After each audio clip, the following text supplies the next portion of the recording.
ښه دوستانو د رنګ په لړۍ کې بالاخره راغلو دې ته چې څه نتیجه واخلو.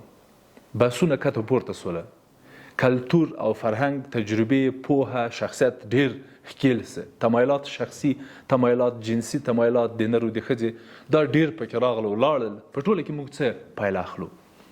د رنګ له بحث نه موږ څه نتیجه واخلو؟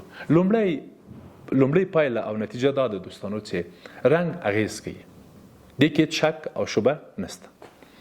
د رنګ اروپون هم او د رنګ په اړوند تجربې هم علمي او تخصصي تجربې دي. دریم، په کړنو، احساساتو او افکارو اغېز کوي.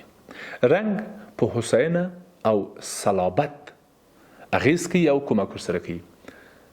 زرغون رنګ آرامش راوړي، سور رنګ انرژي، شور او شوق راوړي، همداسې زیړ رنګ ښادي او نیکمرغي راوړي، تور رنګ تاریکي، ژور خفګان، غم او اندېښنې راوړي.